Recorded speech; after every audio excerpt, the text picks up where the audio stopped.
Hayırlı gün. Pişmaqның graduslı ölçəmi həm alarga bəyli özlüklərini kullanıp məsələlər şişuğa köşik. Birinci məsələ. Oyu nuru AOB pişmağın 2 pişmaqqa bölə. AOY pişmağı 12 gradus 37 minut, YOB pişmağı %8 gradus 25 minut bulsa, AOB pişmağın tabığız. Məsələnin şartı boyunca AOY pişmağı 12 gradus 37 minutqa, YOB pişmağı %8 gradus 25 minutqa tegiz. AOB pişmağı özü 2 pişmaqның summasından tura. Yani AOB pişmağı AOY hem BOY pişmaqlarının summasına tegiz. AOY hem BOY pişmaqlarının graduslu ölçəmləri bilgili. 12 gradus 37 minutqa 108 gradus 25 minutunu qoşsaq 120 gradus 62 minut kelib çığa. Gradus minutның 60'tan bir ilişine tegiz bulğanğa göre 1 gradus 60 minutqa tegiz. Bunda 120 gradus 62 minut kelib çıktı. Demek 60 minut ol 1 gradusqa tegiz bulğaç 120 gradus 2 minut kelib çığa cevap. Cevap AOB pişmağı 121 gradus 2 minutqa tegiz buldu.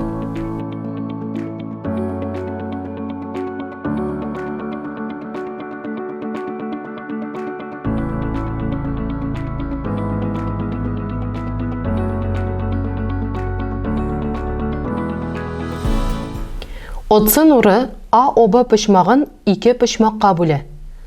AOB pişmağı 155 gradusqa, hem AOC pişmağı COB pişmağından 15 gradusqa zorraq bulsa, AOC pişmağın tabığız. Demek, məsələnin şartı boyunca AOB pişmağının graduslu ölçəmi 155 gradusqa tegizli berilgen, AOC pişmağı BOC pişmağından 15 gradusqa zor. AOC pişmağının graduslu ölçəmin tabarga.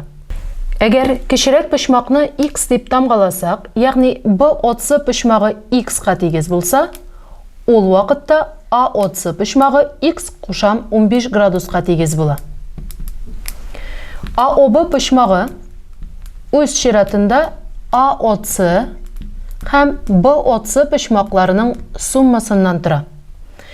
Yani BOC X gradusqa tegiz buldu. AOC X qoşam 15 gradusqa tegiz buldu. Bu qiymetlerini qoysak, tübendegi tegizleme kelib çığa. Bu tegizlemeni şişip X-ni tababız.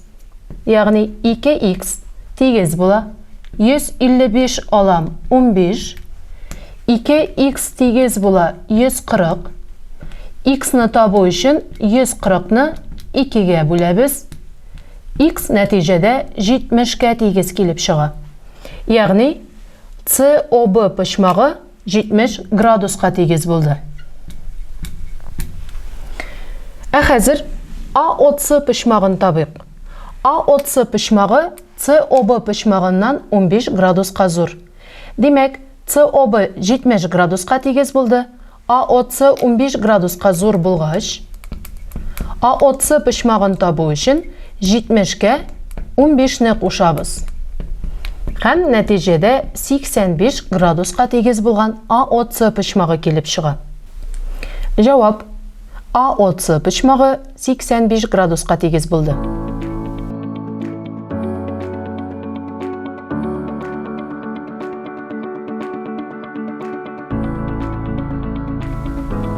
Üçüncü mesele.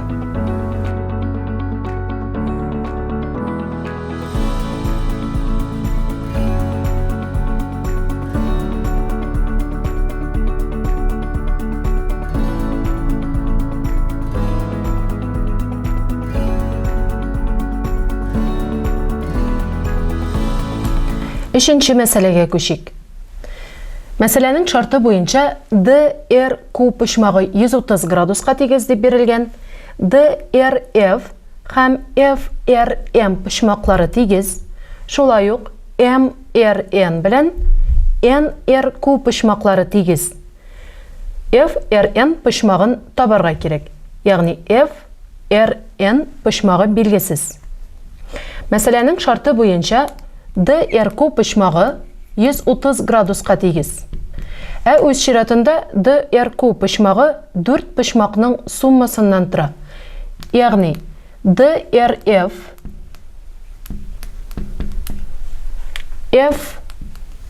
FRM, MRN,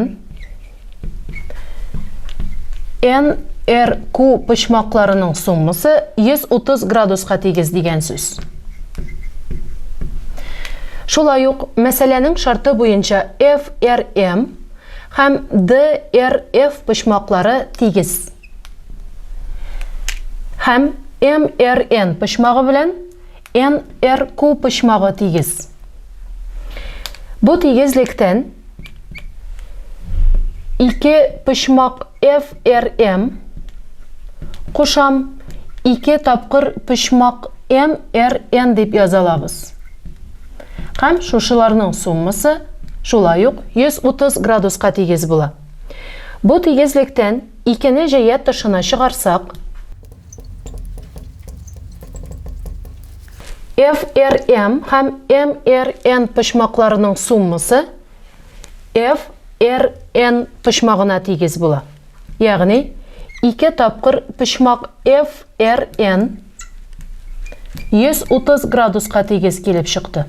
Бу тигезлектән FRN почмагын 130-ны 2-гә бүлеп таба алабыз. Ягъни 130-ны 2-гә бүлсәк, 75 градуска тигез булган FRN почмагы килеп чыга. Мәсьәләнең җавабы FRN почмагы 75 градуска тигез.